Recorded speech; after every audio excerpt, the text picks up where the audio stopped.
My name is Catherine Sweeney, and I'm 51 years old. I'm a stay-at-home wife. Our kids have all moved out, so now it's just me and my husband, Bob, who's 4 years older than me. Bob, who has a strong desire for career promotion, has always attended dinners with his clients and drinking with his boss almost every day. Man, it's crazy. People are already calling me the next department manager, and nothing's even been decided yet. I can just picture Bob's smug little grin. He's heading out for drinks again tonight. My boss, Carl, called me up again. I won't be back tonight. Don't lock the door, all right? Hey, is it really Carl this time? Huh? I flashed a smile at Bob as he turned around. You don't need to lie. Enjoy your last supper with Carl's daughter. What are you talking about? There's no his daughter coming. I'd already figured it out. What started as work dinners had turned into an excuse to cover up his affair. Even in a company that likes to socialize, it's weird to have these dinners almost every night. Seriously though, do you really need to go to all these dinners to get promoted? I decided to let Bob squirm a little. You wouldn't understand, Catherine. You're just a housewife with no clue about how the world works. It's at these dinners where bonds are made, and those bonds help move things along at work. Everyone who had been promoted had a high participation rate in these dinners. Is that how it works? I guess I just don't get it. Once something bothers me, I can't help but dig into it. So, I hired a private investigator to look into Bob's cheating. As the result, he had an affair. Not only was Bob having an affair with a much younger woman, but all those nights he didn't come home, supposedly at dinners or meetings, were spent secretly meeting up with her. I had all the evidence in hand. 10 years ago, when I first discovered his affair, I decided not to take action. Our kids were still in high school, and I figured it wasn't a good time to go through a messy divorce. I'll just wait until they get jobs, but after that. And now, the time had finally come. I decided to pull out the information I'd been sitting on for 10 years. What's wrong? You look like a fish gasping for air. So, it really is the daughter, right? Huh? Yeah, I said. Enjoy your affair with Carl's daughter. What? Bob looked totally confused. But there was also a hint of panic in his expression, clearly unsure of what was going on. I know about your 10-year-long affair with Carl's daughter. How could you betray me and our kids like that? Wait, hold up. Carl's daughter? What are you talking about? I'm seeing a girl from the secretary department. Oh. Even though his affair had already been exposed, Bob clamped his hand over his mouth like he just let something slip. Yep, that secretary girl. She's Carl's daughter. You know, the company's CEO. That doesn't make any sense.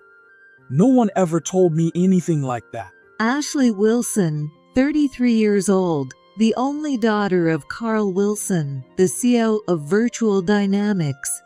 She graduated from a college and joined the company 10 years ago, assigned to the second sales department. She's now working in the secretary department. How do you even know her full name and where she's assigned? I told you, I had a private investigator check everything. Your little secretary is Carl's daughter. No way. Bob let out a laugh, waving his hand in front of his face like one of the gossiping neighbors. Then how about this? I pulled a photo from a clear file and handed it to Bob. Ashley. And Carl. Believe me now? Oh no, what am I gonna do? I seriously didn't know. If Carl finds out I've been messing around with his daughter, I'm screwed. Apparently, Carl doted on his only daughter, Ashley, spoiling her all her life. Every time I drink with Carl, all he talks about is his daughter. It's honestly a little creepy how obsessed he is with her. And now it turns out, it's Ashley. Bob crumpled onto the floor, clutching his head. Honestly, messing around with a girl 20 years younger than you was a huge mistake. How did it even start? Well, Bob started to speak slowly, hesitating between words. Ashley joined the company straight out of college, and she got assigned to my department. Back then, there weren't many people around her age, so I became her mentor. She always put her heart into everything, and I found myself drawn to her. Drawn to her? Yeah, she was one of those rare young people who are really motivated these days. She'd ask me for advice and tell me about her work problems, not to her peers, but to me. It made me feel special, like I was the only one she could open up to. What is that supposed to mean? We got closer over time, and eventually, she confessed her feelings to me. I mean, I'd noticed how often we made eye contact and how much she'd touch me, so I knew she liked me, but He kept emphasizing how it was her who made the first move, as if that excused him. Didn't you feel any guilt about cheating? I did, but when Ashley confessed, I didn't feel bad about it. So, you didn't think about me or our kids at all. That's disappointing. What? You guys wouldn't be living so comfortably if I hadn't been going to all those business dinners. Isn't that enough for you? And who's been dragging your drunk self up to the bedroom every time you come home wasted? Who's been cleaning up after you every time you throw up? You cause all this trouble, and yet you're the only one taking credit for everything? What the hell? Bob completely forgot that he wasn't the one in the right here and lashed out at me. He had more important things to deal with right now, didn't he? Are you sure about that? I could go tell Carl about your affair right now. At that moment, Bob's entire demeanor changed. He knew that would be a disaster, and the anger he had been directing at me vanished, like a stove's flame being turned down. Right, yeah, that's the real problem. Should I break it off with Ashley right now? I mean, maybe, but then again. What's there to hesitate about? Do you really have to think about it?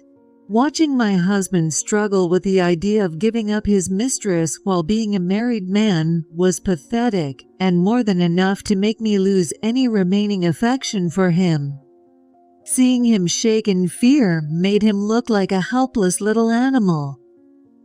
I've come this far. I worked so hard to go to all those dinners, took on the messy jobs just to get noticed by my bosses, and made sure I stood out. I'm not against work dinners altogether, but there are limits. You don't need to go every single time, and I doubt your boss even expects that. I thought Bob was putting his efforts into the wrong things, but as a stay-at-home wife, I kept my mouth shut. And I even forced myself to take up golf just to get on Carl's good side. I don't even like the sport. Then why didn't you just stop? No one's forcing you to play. Are you kidding me? Those rounds of golf with Carl every weekend were crucial for me. It's thanks to those that he thinks so highly of me and that I'm being considered for the next department head. Bob gazed off into the distance with a blissful expression. Watching everything he's built come crashing down would be so satisfying. Just imagining it gave me goosebumps. Carl once said his daughter is so precious to him. She's like a late miracle child he'd protect at all costs. Looks like you're the one who'll be feeling the pain instead then. Bob glared at me, clearly wanting to say something. He just stared silently. If you've got something to say, go ahead. You said you've known for 10 years, right? That's right. Why didn't you tell me earlier? I didn't think it was the right time. You should have told me, right? Were you mocking me? Was watching me think I was getting away with it entertaining for you? Were you just sitting back and observing me like some kind of experiment? He leaned in, rattling off his questions. His warm breath uncomfortably hit my face. I recoiled in disgust. You knew I was cheating, and yet you stayed married to me all this time.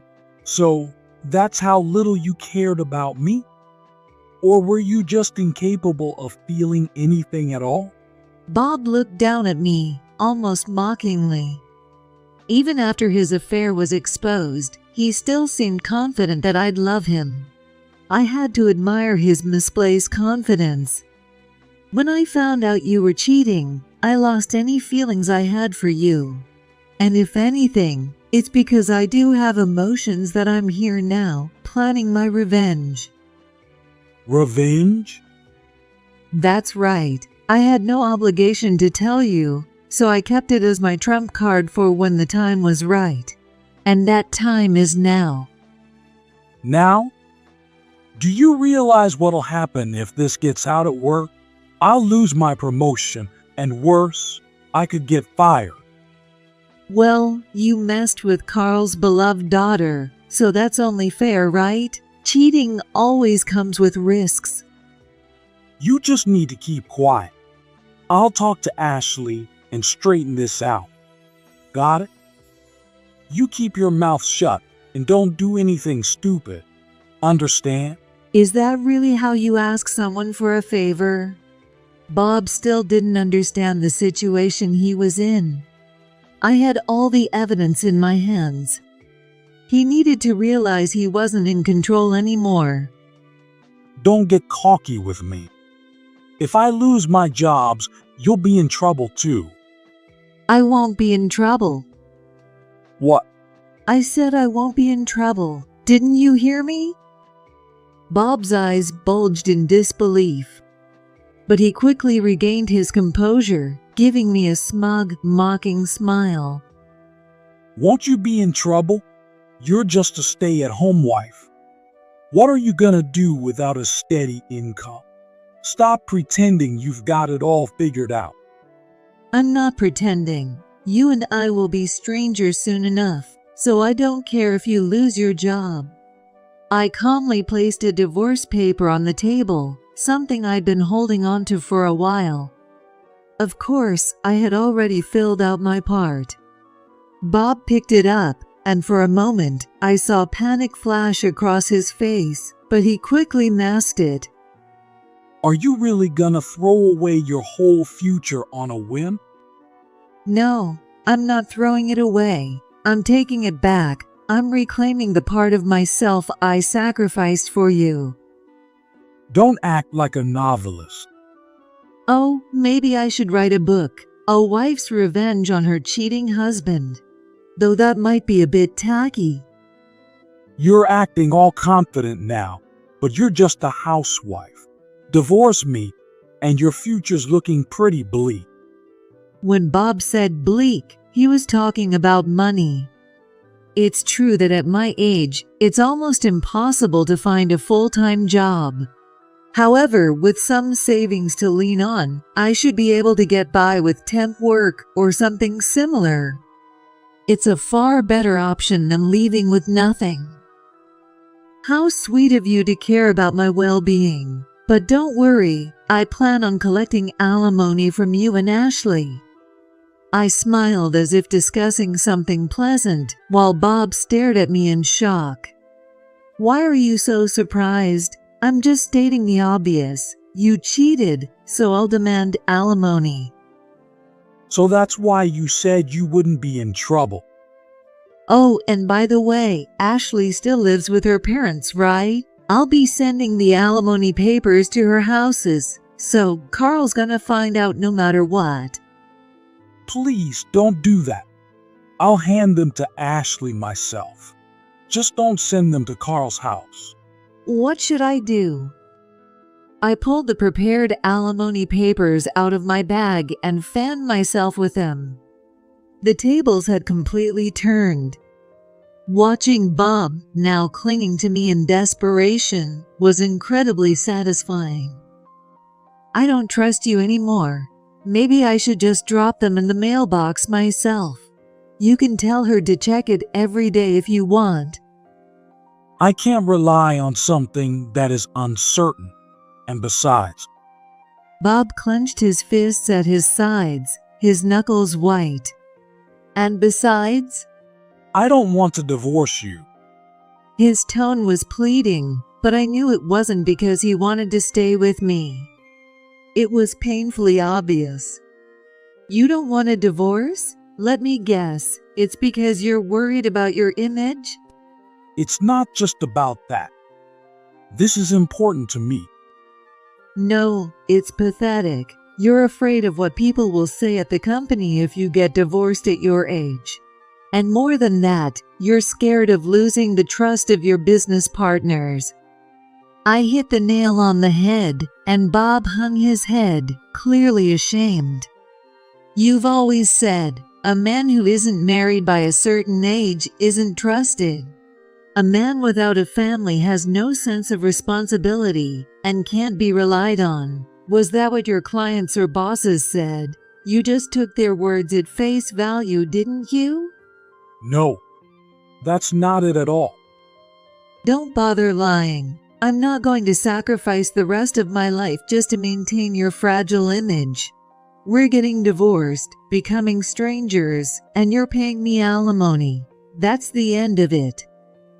I won't accept that. I'm going to keep my jobs, my houses, and I'm going to have it all. Bob laughed, still refusing to admit defeat. But he didn't realize that he had already lost. Hate to ruin your mood, but... I cut in, and Bob immediately stopped laughing, looking over at me. Whether we get divorced or not, your position at the company is already gone. What do you mean? He was starting to panic. Right on cue, the doorbell rang, signaling the start of the next chapter. Just a second. I opened the door to see a man in his 70s with an air of authority standing beside a woman in her early 30s. Hello, I'm Carl Wilson. This is my daughter, Ashley. Nice to meet you. My husband always speaks highly of you at work. Come on, you should greet them too. I'm Ashley Wilson. Nice to meet you. Facing Bob's mistress made my heart race. But I couldn't show it. I was about to corner Bob even further. Hey, what's taking so long? Was it the delivery guy? Bob's irritated voice came from the living room. Come in, please. Bob's in the living room. I welcomed him inside. How long does it take to handle a delivery? We were in the middle of an important conversation. Yeah, I know. We're about to have that important conversation. Yeah, Wait, how come Carl is here? Bob spun around, and when he saw Carl, he practically jumped out of his seat like a character in a cartoon. Sorry for the intrusion. What are you doing here at my house, Carl? I'm here to talk about my daughter. Ashley. When Ashley walked into the living room behind Carl, Bob's face turned pale as he instantly realized what was happening. Barely able to speak, he whispered to me. Did you call Carl here? Is this your revenge? I didn't call him. Don't lie. Why else would he be here? Stop, Bob. Your wife's telling the truth. I came here on my own. So Ashley told him? Well, when I was getting ready to go out with Bob, Dad suddenly started asking where I was going, who I was meeting with. And you told him? Then a text from Bob popped up on my phone at the worst possible time. It showed right on the screen, and he saw it. Damn it. How many times did I tell you to turn off notifications for messages? Because you sent it at that timing. As they began blaming each other, Carl and I stood there watching, both equally unimpressed.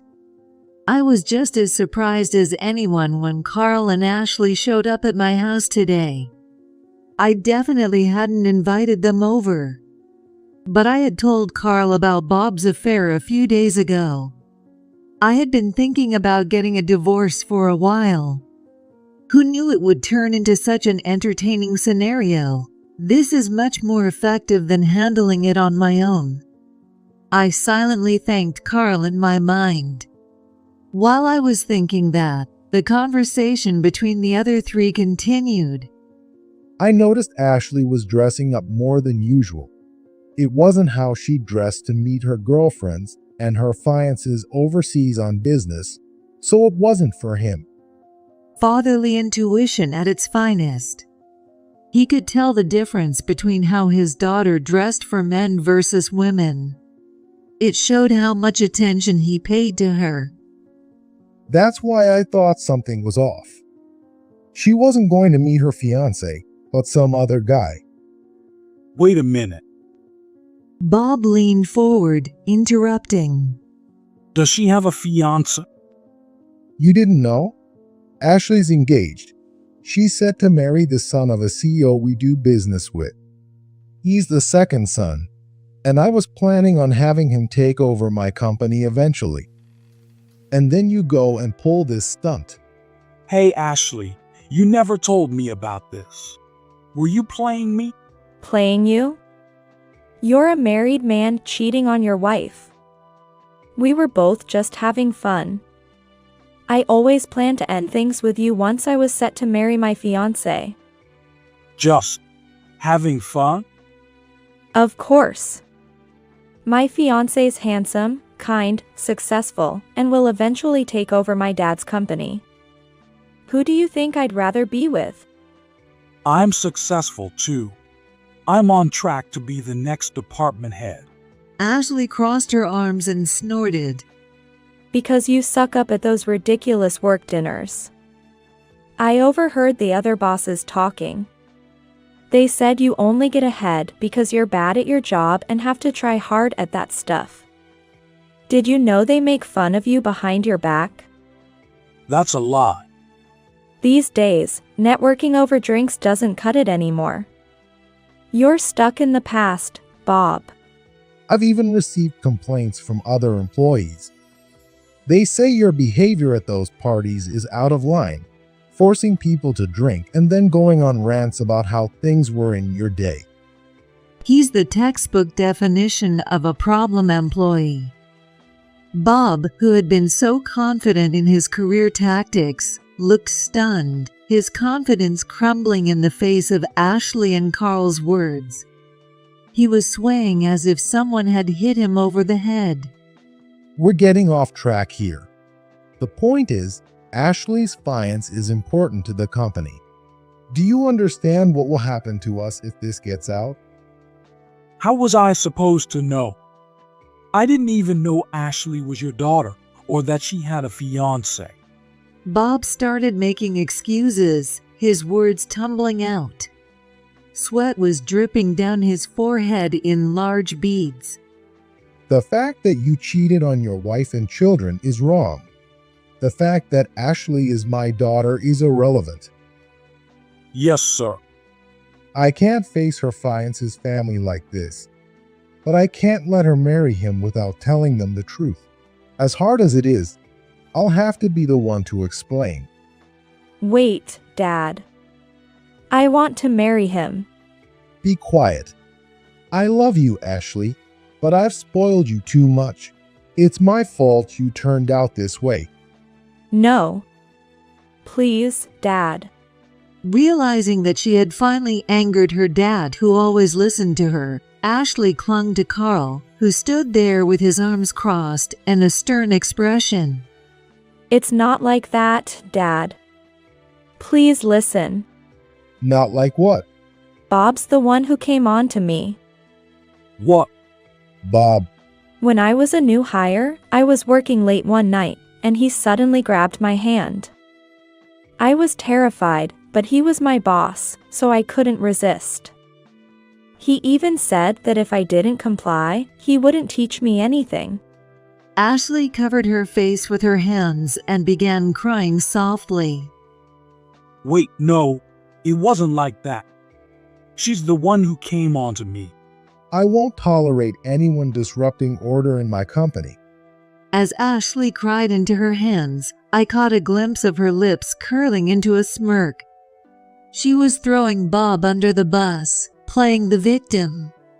No, it wasn't me. It really was Ashley. Bob frantically waved his hands, desperately denying everything. From my perspective, and your wife's, it doesn't really matter who made the first move. The fact remains that you cheated, and nothing changes that. I couldn't agree more with Carl. Now that I know, I can't let this slide as your boss. You can't let it slide. Wait, are you saying I'm fired? First, Ashley will be transferred to one of our branch offices. She'll get the discipline she clearly needs. Seriously? But it's close enough to commute from home, right? I can't live on my own. Of course, it'll involve moving. It's a good opportunity for you to leave home and start living on your own. No way. I'll have to pay rent, and I won't be able to buy anything I want anymore. And all my friends are here. Well, it's time you learn the value of money and how hard your mom works. You'll pay your rent, utilities, and groceries from your salary. You're 33 years old. It's about time you moved out. Carl placed his hand on Ashley's shoulder. No. I won't do it. She shook his hand off and screamed at the top of her lungs. No, no way. Ashley, enough. You cheated on your fiancé with a married man and dragged our company's name through the mud. Be thankful you're just being transferred. If you hate it that much, you can quit. Only then did Ashley finally quiet down. Working and living on your own is better than being jobless and homeless. I understand. Though defeated, she nodded reluctantly, and Carl acknowledged it with a firm nod. And as for you, Bob, Yes. I can't pass judgment on you right now since you're not family. You'll be informed of your punishment later. Well, What is it? the matter of the next department head. The next department head. Yes, I've been told that I'm the frontrunner for the position. I was wondering what happened now. What happens? Bob, the next department head, has already been decided. It's going to be Sean.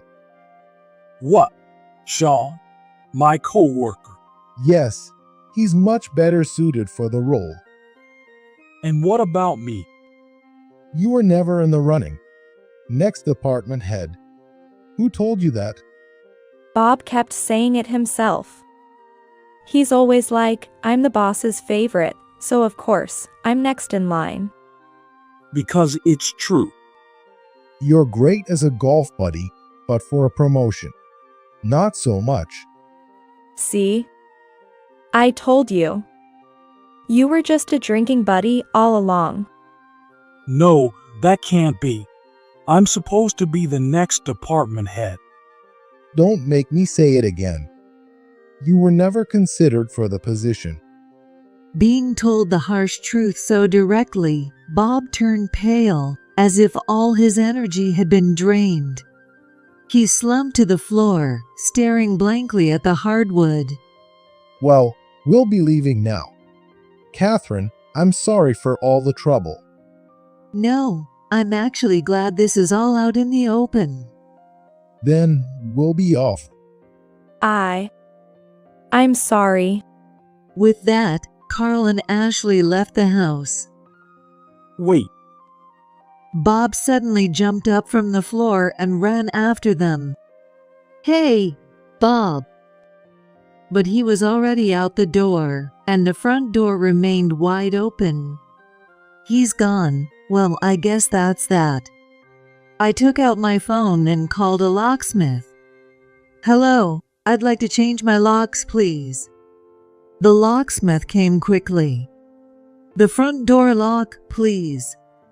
About an hour later, the jobs was done. I need to get out of here before he comes back. I hurriedly packed my things and headed to my parents' house. He's going to be so shocked. I can't wait. I got into my car, stifling a laugh. The next morning, I woke up and checked my phone. There were over 50 missed calls from Bob. It seemed like he'd returned home about 30 minutes after chasing after Carl and Ashley, and then started frantically calling me. I didn't notice because I turned my phone off while I slept. I decided to call him back. Hello. where the hell are you? I'm at my parents' house. Get back here right now. I can't get into the house. Where were you last night? I slept in the yard. I lost track of those two and came back, but the door wouldn't open, and I couldn't get a hold of you. I was bitten all over by mosquitoes, and now I'm itching like crazy. Get me some anti-itch cream. Well, you left your wallet, didn't you? Couldn't even go to an internet cafe. What's so funny? Just get back here now. I need a shower. No. What? I changed the locks so you can't get back in. You changed the locks? Caught off guard by something so unexpected, Bob's voice cracked. He hadn't expected me to go that far. What the hell are you doing? Are you locking me out? I don't want to see you anymore. Oh, and don't worry, I'll send your stuff to your parents' place. I can't believe this. Stop messing around. I'm not messing around. I'll also send the divorce papers along with your things. Sign them and send them back to my parents' house. Are you really going through with this? That's why I told Carl about your affair. Revenge complete. Goodbye. Damn it. Please give me another chance. I won't go to any more dinners, and I won't cheat again. I'll be a better husband. I would have loved to hear that 10 years ago. I'm sorry, Catherine. Please, I'm begging you. No matter what you say, my mind is made up. This is 10 years in the making, so. I took a deep breath. It's over. Goodbye. Wait. I ignored his desperate plea and hung up the phone. It's finally over. It felt like a heavy weight had lifted from my shoulders. I rolled them around, savoring the sense of freedom. Then, I stretched out and took a deep breath of the morning air. After that, Bob and I finalized our divorce. I thought he'd put up more of a fight, but it seemed his parents convinced him to go through with it. I received the alimony from both Bob and Ashley in one lump sum without any issues. As for Ashley, just like Carl had said, she was transferred to a distant branch. It's known to be the toughest location, and she's reportedly struggling every day. Bob managed to avoid being fired, but was demoted to assistant manager. Now, he has to work under his former junior co-workers, which must be humiliating.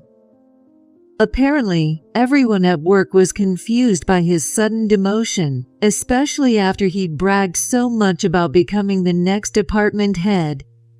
I hope he learns some humility and finally starts being valued for his actual work. As for me, I kept our house and am living there comfortably. I haven't touched the alimony yet, so I'm financially secure, but I'm considering getting a job again. I've been thinking about going for an interview for a part-time job soon.